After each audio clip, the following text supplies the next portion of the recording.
침묵에 갇힌 소년. 로이스 로리는 미국 하와이에서 태어났으며 별을 헤아리며로 1990년 뉴베리상을 수상하고 더 기버로 또 한 번 뉴베리상을 수상했다. 그 밖에 지은 책으로 파랑 채집가, 메신저, 최고의 이야기꾼 구니버드 등이 있다. 침묵에 갇힌 소년은 친척이 찍은 한 소년의 사진을 보고 영감을 얻었다고 한다. 작가는 소년의 표정에서 상처받은 아이였을 거라고 생각하고 제이콥이라는 주인공을 만들었다고 한다. 이 이야기는 20세기 초 미국 사회의 모습을 묘사하고 있다. 농장과 재분소가 주요한 공간적 배경이며 마을에 자동차가 처음으로 등장했다. 가정부로 일할 수밖에 없는 여자아이들과 상대적으로 부유하게 살아가는 주인들과의 비교도 눈에 띈다. 줄거리 1987년 6월 나는 아주 늙어 할머니가 되었다. 내가 써 내려갈 이야기는 제이콥 스톨츠, 그 소년 이야기다. 1910년 9월 나는 아빠와 함께 새 가정부를 데리러 시골로 갔다.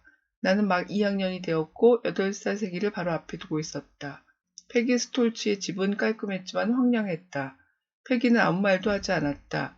예쁘게 생긴 얼굴에 발그스름한 볼을 가졌고 그 안에는 강인함도 엿보였다. 아빠와 패기와 내가 마차에 타자 창문 커튼이 옆으로 살짝 젖혀지며 얼굴 하나가 나타났다.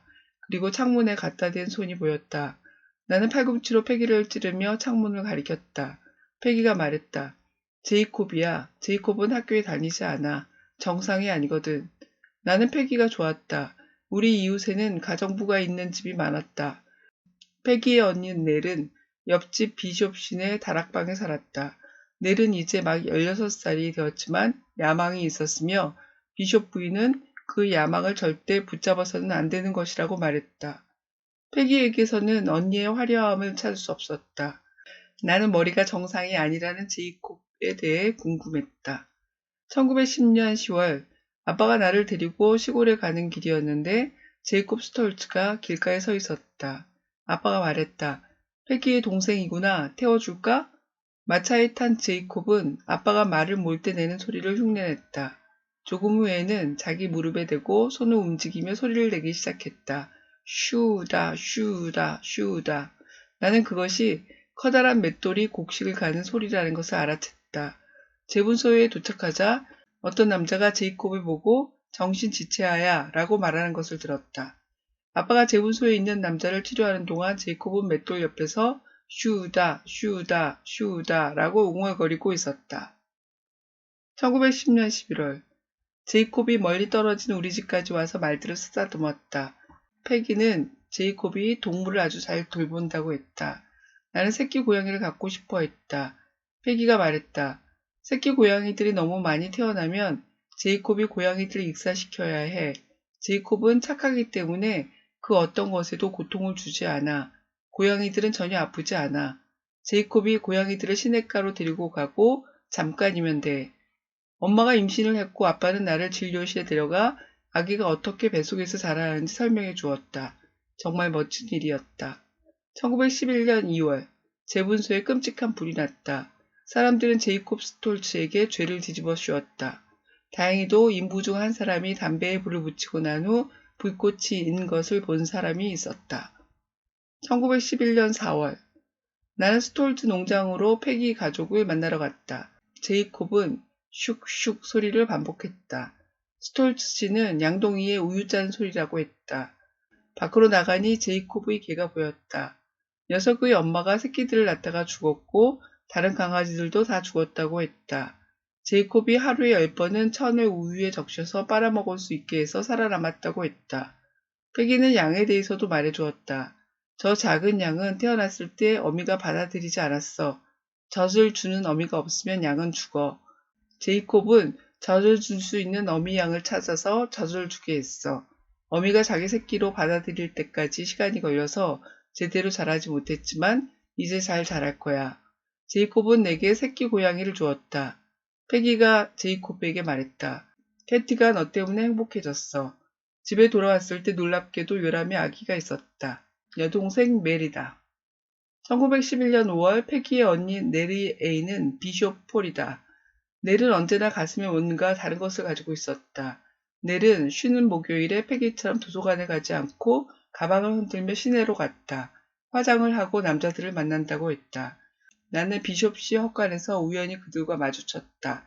나를 본 두 사람은 재빨리 서로에게서 떨어졌고 폴이 화를 내며 내게 꺼져버리라고 했다.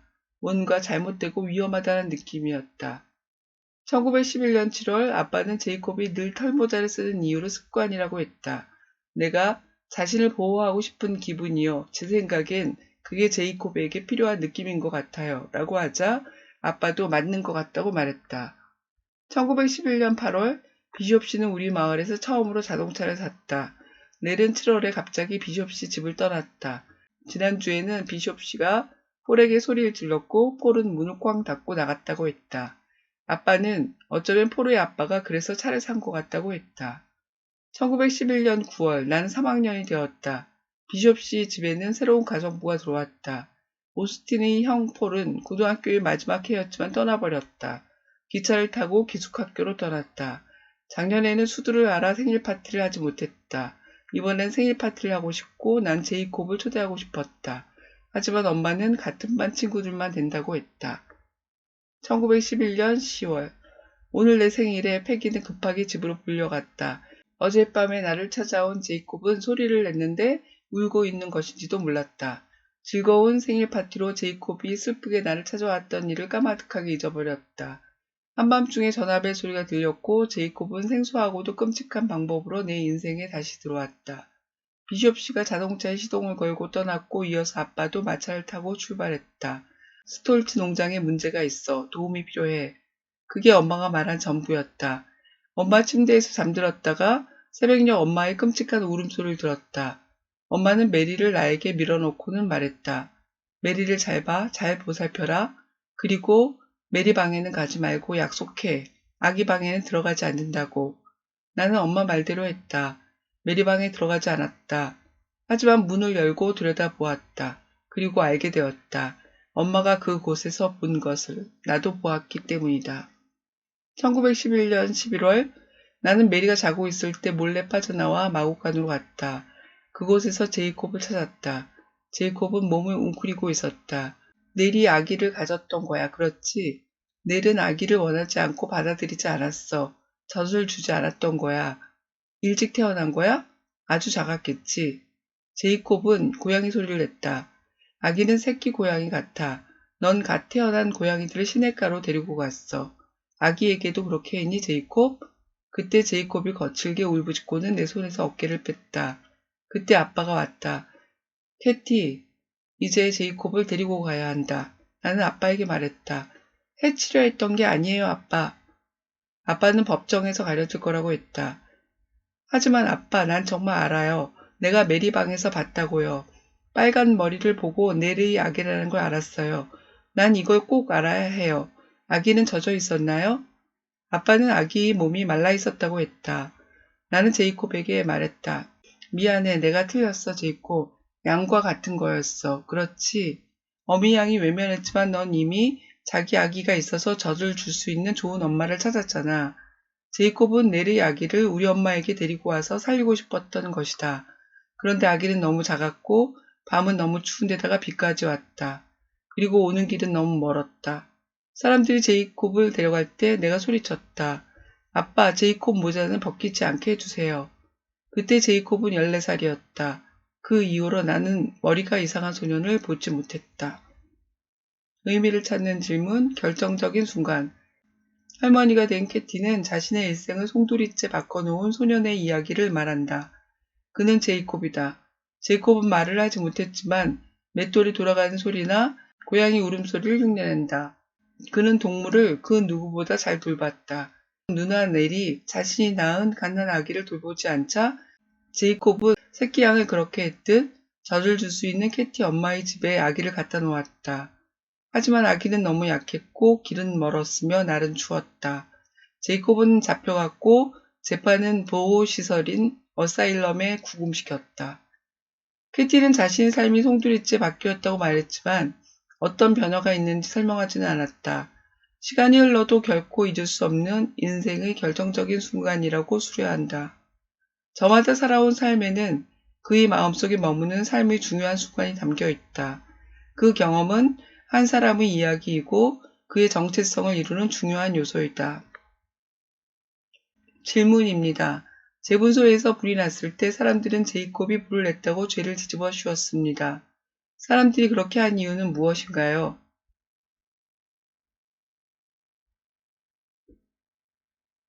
캐티는 엄마의 말대로 메리의 방에 들어가지 않았습니다. 하지만 그곳에서 엄마가 본 것을 캐티도 열려있는 문 사이로 봤습니다. 그것은 무엇인가요?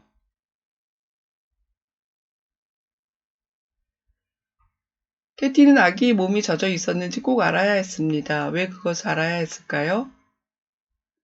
여러분에게도 결정적인 순간이 있었나요?